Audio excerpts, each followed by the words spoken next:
مفتی طارق مسعود کے بیانات کے لیے مفتی صاحب کے آفیشیل چینل مفتی طارق مسعود سپیچز کو سبسکرائب کریں۔ تو ایسے ہی ہم جو آپ کے سامنے بات رکھنے والے ہیں نا، اللہ کرے وہ کھوپڑی شریف میں آ جائے۔ وہ تمہید لمبی ہے، دعویٰ کیا ہے مختصر سا۔ تو وہ تمہید میں عرض کر رہا تھا کہ دیکھو اللہ تعالیٰ نے یہ جو مذہب اور دین دیا ہے یہ صرف ہمیں تو نہیں دیا نا، ہم سے پہلی امتوں کو بھی دیا۔ کیا خیال ہے؟ آدم علیہ السلام کو بھی، عیسیٰ علیہ السلام کو بھی، یوسف علیہ السلام کو بھی۔ لیکن جو پچھلے آسمانی مذاہب بچے ہوئے ہیں جو بڑے بڑے تھے، وہ 3 مذہب ہیں، ایک یہودیت، ایک عیسائیت، اور تیسرا کون سا ہے؟ بولو، اسلام ہے نا۔ بھائی یہ تو بول دیا کرو، اس میں کون سی ایسی گھبرانے کی بات۔ 3 مذاہب ہیں جو بچے ہوئے ہیں، یعنی پچھلے جتنے آسمانی مذاہب تھے ان کی تعلیمات انہی تینوں میں آ کے سمٹ گئی ہیں۔ تو یہودیوں کو اللہ نے تورات دی، عیسائیوں کو اللہ نے انجیل دی، مسلمانوں کو اللہ نے کون سی کتاب دی؟ قرآن۔ تو سوال پیدا ہوتا ہے، جب یہودیوں کے پاس تورات تھی، آسمانی کتاب تھی، برحق شریعت تھی، تو نئی شریعت لانے کی کیا ضرورت تھی عیسیٰ علیہ السلام کو لانے کی؟ ہم جب اللہ سے پوچھتے ہیں، اللہ کہتے ہیں اس لیے کہ یہودی اپنے دین سے ہٹ گئے تھے۔ ایسا نہیں تھا کہ یہودیوں نے موسیٰ علیہ السلام کا انکار کرنا شروع کر دیا ہو، یا تورات پڑھنا چھوڑ دی ہو، تورات یاد کرنا چھوڑ دی ہو۔ نا نا نا نا، دعوے ان کے یہ تھے کہ ہم کس کو اللہ کا پیغمبر مانتے ہیں؟ موسیٰ کلیم اللہ کو، سلیمان علیہ السلام، داؤد علیہ السلام، سب کو پیغمبر مانتے تھے وہ۔ اللہ نے نیا پیغمبر اس لیے بھیجا عیسیٰ ابن مریم کی صورت میں کہ یہودی اپنی آسمانی مذاہب کی جو اصل تعلیمات تھی اس سے کیا ہو گئے تھے بھائی؟ بولو، ہٹ گئے تھے۔ کیسے ہٹے تھے وہ میں ابھی بتاتا ہوں۔ جو خرابی ان میں آئی اس امت میں بھی سیم وہی خرابی۔ مذہبی لوگوں کے دین سے ہٹنے کا اسٹائل ایک ہی ہوتا ہے، وہ مذہب چھوڑتے نہیں ہیں، خوب سمجھ لو۔ مذہبی آدمی مذہب چھوڑ دے گا تو پھر اس کو کوئی مانے گا؟ کیا خیال ہے بھائی؟ اچھا مجھے ایک بات بتاؤ، میری حیثیت ایک مذہبی اسکالر کی ہے۔ 18 سال کی عمر میں ہم مدرسے میں آئے، علم حاصل کیا، بیانات کیے، فتوے کا کام کیا، لوگوں کو گائیڈ کیا شرعی لحاظ سے، ساری زندگی اسی میں گزری نا۔ اب اگر میں کلینک کھول لوں چلے گی؟ بزنس کے مشورے کے لیے کوئی ورک شاپ بنا لوں چلے گی؟ لوگ بولیں گے آپ کی ایکسپرٹیز کس میں زندگی، آپ تجارت کے مسائل بتاؤ، نکاح طلاق کے مسائل بتاؤ، حقوق کے مسائل بتاؤ، انشورنس، اسلامک بینکنگ، ان پہ آپ کام کرو جو آپ کا ٹاپک ہے۔ آپ اب کیا ڈاکٹر بنو گے اس عمر میں؟ MBBS کرو گے آپ؟ اگر کر بھی لوگے تو آپ سے پرانے لوگ جو کئی لوگوں کو قبرستان پہنچا چکے ہیں، تجربہ ان کا آپ سے زیادہ ہے۔ بہت سے قبرستان پہنچا کے اب وہ ایکسپرٹ ہو گئے، ان کو پتا یہ والا ٹیکا لگانے سے بندہ کہاں چلا جاتا ہے؟ قبرستان۔ اب وہ ٹیکا نہیں لگائیں گے، وہ تجربہ ہے۔ آپ تو اب نئے سرے سے تجربہ شروع کرو گے بھائی۔ آپ مفتی صاحب چاہے MBBS کر بھی لو، اب ہم آپ کا MBBS بولو نہیں مانیں گے۔ یہی ہوگا نا۔ علاج کے لیے ہم جائیں گے جن کو جو 18 سال 20 سال میں کر چکے تھے، ان کے تجربے ہیں۔ تو مذہبی آدمی جو مذہب کو فالو کرنے والے اسکالرز ہیں، ان کو مذہب کے اندر رہتے ہوئے ہی وہ کام کر سکتے ہیں۔ ان کی مہارت کس میں ہے؟ مذہب میں۔ اب اس میں ہوتا کیا ہے کہ یہودیوں نے مذہب کا لیبل لگا کے یہودی ٹریک سے جس اسٹائل میں ہٹے ہیں، تب اللہ نے نیا پیغمبر بھیجا کہ یہ اپنے مذہب کو چھوڑ چکے ہیں۔ حالانکہ یہودی تو اب تک کہتے ہیں ہم نے اپنا مذہب، بولو نا، نہیں چھوڑا۔ اللہ کے اگر نہیں چھوڑا ہوتا تو اللہ نیا پیغمبر بھیجتے؟ بولو نا۔ جو یہودیوں کے مذہبی اسکالر ہیں وہ کہتے ہیں ہم تو نہیں چھوڑا، ہم نے، ہم تو دیکھو ہماری داڑھی دیکھو کتنی بڑی ہے اور ہم تو نماز پڑھتے ہیں۔ بھائی کوئی تو فالٹ ہوگا تمہارے اندر جو اللہ نے عیسیٰ ابن مریم کو بھیجا۔ پھر عیسائی دنیا میں آئے، بڑا کام لیا، ان کی بڑی حکومتیں دنیا میں قائم ہوئیں۔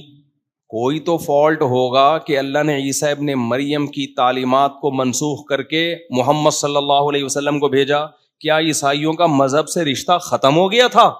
بولو نا. نا مذہب سے رشتہ 400-500 سال پہلے تک عیسائیوں کا بہت مضبوط تھا. ریاست کا قانون عیسائیت تھا. اسٹیٹ ناروے میں 2011 میں مذہب اور اسٹیٹ کا رشتہ ختم کیا گیا ہے. ناروے میں نہیں آئی میرے خیال بات. یعنی اب جا کے بالکل انہوں نے مذہب اور اسٹیٹ کو, ریاست کو ایک دوسرے سے بالکل جدا کر دیا. یعنی اب تک اس کی باقیات چلی آ رہی ہیں. 400-500 سال پہلے تک تو عروج پر تھی عیسائیت. تو مذہب سے رشتہ اگر ختم ہوا ہوتا تو یہ اتنے اثرات کیوں ہوتے؟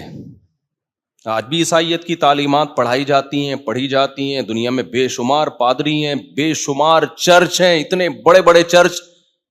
کیا آپ کی سوچ ہوگی آج ایسا ہے تو 1400 سال پہلے کیسا ہوگا؟ خود سوچو. کیا خیال ہے بھائی؟ 1400 سال پہلے کیا حالت ہوگی عیسائیت کی؟ عروج پر تھی. پھر کیا ضرورت تھی اللہ میاں کو نیا نبی بھیجنے کی, لوگوں کو لڑائیوں میں ڈالنے کی؟ جب نیا پیغمبر آئے گا تو پرانوں سے جو باطل مذہب کو فالو کر رہے ہیں ان سے مناظرے بھی ہوں گے, جنگیں بھی ہوں گی. ہوئی نا, وہ تلوار اٹھی ہے پوری دنیا. صلاح الدین ایوبی کی یہ جو صلیبی جنگیں ہیں یہ تو ساری عیسائیوں سے ہوئی ہیں. تو اللہ میاں نے کیوں عیسیٰ علیہ السلام کی انجیل کو منسوخ کیا؟ کیا عیسائیوں کا مذہب سے رشتہ ختم ہو گیا تھا؟ اگر یہ سوال اٹھایا جائے, نہ, مذہب سے رشتہ ختم نہیں ہوا تھا. ختم ہو جاتا نا, اللہ کہتے ہیں کوئی مانتا ہی نہیں تورات کو, کوئی مانتا ہی نہیں انجیل کو, چل اب نیا نبی بھیجتا ہوں. نہیں بھائی, تورات کے نام پہ کٹنے والے پہلے بھی تھے, آج بھی ہیں. انجیل کے نام پہ کٹنے والے پہلے بھی تھے, بولو, آج بھی ہیں. ایک فالٹ پیدا ہوا تھا ان میں. کیا پیدا ہوا تھا؟ ٹیکنیکل قسم کا فالٹ, جو اس امت میں بھی پیدا ہو چکا ہے. لیکن اس امت میں اور پچھلی امتوں میں فرق یہ ہے کہ پہلے جب من حیث القوم امت میں ٹیکنیکل فالٹ پیدا ہوتا تھا تو اللہ نئے پیغمبر کو بھیجتے تھے. اس امت میں نیا نبی نہیں آئے گا. اس امت میں اللہ نے ہمیں بتا دیا قرآن میں بھی حدیث میں بھی کہ ٹیکنیکل فالٹ تو پیدا ہوں گے. لَتَتَّبِعُنَّ سُنَنَ الَّذِينَ مِن قَبْلِكُمْ, تم بالکل وہی غلطیاں کرو گے. حدیث میں ہے کہ جو پچھلی امتوں نے کی ہے, یہود و نصارہ نے کی ہے, حتیٰ کہ ان میں سے کوئی کسی گوہ کے بل میں گھسنے کی کسی نے کوشش کی ہوگی نا, تم بھی گھسنے کی کوشش کرو گے. گوہ کا بل انسان گھس سکتا ہے اس میں؟ بولتے کیوں نہیں بھائی؟ ابے جو جنگلوں میں گوہ نہیں گھوم رہی ہوتی, بل بنا کے رہتی ہے, انسان کے رہنے کی جگہ ہی ہے. لیکن نبی نے فرمایا تم اتنے الٹے کام کرو گے نا. یہودی عیسائی نے اگر ایسا الٹا کام کیا ہوگا نا جو کسی طرح سے بنتا ہی نہیں ہے. یعنی تم نے دیکھا انگریز لوگ گوہ کے بل میں گھسنے, تم نے کہا ترقی یافتہ قوم ہے یار, ہم بھی یہاں گھستے ہیں, شاید ہم چاند پہ پہنچ جائیں ایسا کر کے. نہیں آ رہی میرا خیال ہے بات؟ ہر الٹے کام میں کس کو فالو کرو گے تم؟ یہود و نصارہ کو. ہمارا سیکولر طبقہ تو کر رہا ہے نا, ہومو سیکشولیٹی کتنا الٹا کام ہے. ہمارا سیکولر طبقہ عورت کی آزادی, آزادی کا مطلب کپڑوں سے آزادی, اس میں کس کو فالو کر رہا ہے؟ انگریزوں کو. تو پاگل ہو گئے ہیں بے بھائی, اس کی ترقی کا کپڑوں سے تعلق, وہ برقع پہن کے بھی ترقی ہو سکتی ہے, لیکن بس پاگل ہو گئے ہیں. وہ گوہ کے بل تو ایک مثال ہے کہ اتنا الٹا کام جس کی کوئی لاجک بنتی نہیں ہے. نبی نے فرمایا تم بھی وہ اس لیے کرو گے کہ پہلوں نے کیا ہے. عقیدت اور نفرت انسان کو کیا کر دیتی ہے؟ اندھا. کسی کی عقیدت میں بھی انسان پاگل ہوتا ہے. دیکھو جس بزرگ سے عقیدت ہو نا, وہ اگر بہت بھاری بھرکم ہے, آپ کو عقیدت ہے تو آپ بولو گے یار برکت کسے کہتے ہیں؟ اسے بولتے ہیں برکت. ہم بھی کھاتے ہیں, لگتا ہی نہیں ہے. حضرت دیکھو تھوڑا سا کھاتے ہیں, 4 گنا اللہ اس نوالے کو بڑھا دیتا ہے. لیکن یہی اگر نفرت ہو تو پھر آپ بولو گے لگتا ہے حلال کا نہیں ہے. تو یہ ہے نا, جب عقیدت انسان کو ہوتی ہے تو ہر برے عمل کی لاجک, محبت ہوتی ہے تو ہر اچھے عمل کو بھی الٹا کرتا ہے انسان. تو نبی صلی اللہ علیہ وسلم نے ارشاد فرمایا کہ تم پچھلی امتوں کو فالو کرو گے ایک ایک چیز میں. تمہارا لبرل طبقہ ان کے لبرل طبقے کو فالو کرے گا, حدیث کا مفہوم بیان کر رہا ہوں. تمہارا مذہبی طبقہ ان کے مذہبی طبقے کو فالو کرے گا. ہمارا لبرل طبقہ انگریزوں کے لبرل کو فالو کر رہا ہے. میں کہتا ہوں تمیز سے فالو کرو. پھر انگریز کے ہاں چڈی مڈی بنیان بھی کافی ہے, پورے پراپر ڈریس نہیں ہے. پورا فالو کرو یار, آدھے تیتر آدھے مٹیر مت بنو. ابھی ایک آیا تھا نا ایک سیکولر آدمی کا انٹرویو کہ نکاح بھی نہیں کرنا چاہیے, گرل فرینڈ بھی ٹھیک ہے. تو صحیح کہا اس نے, بالکل نہیں کرنا چاہیے. ابھی سے کتا لے کے پال لو, بڑھاپے میں اس سے اچھی خاصی محبت ہو جائے گی. تو تمہارے حساب سے ٹھیک ہے, یہ بالکل صحیح ہے.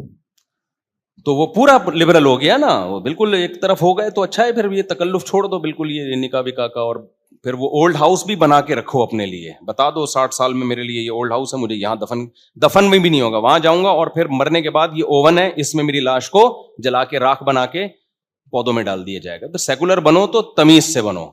اس پہ پورا بیان ہے, ایسا نہ آپ بن جائیں جا کے, پہلے پورا بیان سن لیے گا. اتوار کو میں نے پورا بیان اس ٹاپک پہ کیا ہے. تو خیر, تو میں آپ سے عرض کر رہا ہوں کہ ہمارا مذہبی طبقہ ان کے مذہبی طبقے کو, ہمارا سیکولر طبقہ ان کے سیکولر طبقے کو, سارا اسی کو فالو کریں گے ہم. لیکن نبی صلی اللہ علیہ وسلم نے اس امت میں ایک خوشخبری ہمیں دے دی کہ یہ امت پچھلی امتوں کی طرح گمراہی پہ جمع نہیں ہوگی. اور اس امت کے جو علماء ہیں وہ انبیاء کے وارث ہیں, وہ کام کریں گے جو پیغمبر آ کے کرتے تھے. یعنی اگر گمراہ علماء کریں گے تو سیدھے راستے پہ چلانے کے لیے نئے پیغمبر نہیں آئیں گے, بلکہ سیدھے راستے پہ بھی چلانے والے کون ہوں گے؟ علماء ہوں گے. وَجَعَلْنَا مِنْهُمْ أَئِمَّةً يَهْدُونَ بِأَمْرِنَا لَمَّا صَبَرُوا وَكَانُوا بِآيَاتِنَا يُوقِنُونَ. پچھلی امتوں میں بھی علماء آئے ہیں جو صبر کے ساتھ لوگوں کو سیدھا راستہ دکھاتے تھے. تو اس امت میں تو یہ امت گمراہی پہ جمع نہیں ہو سکتی. اس میں بڑی تعداد میں ایسے علماء ہوں گے جو لوگوں کو یہود و نصارہ کے ٹریک پہ چلنے سے روکتے رہیں گے.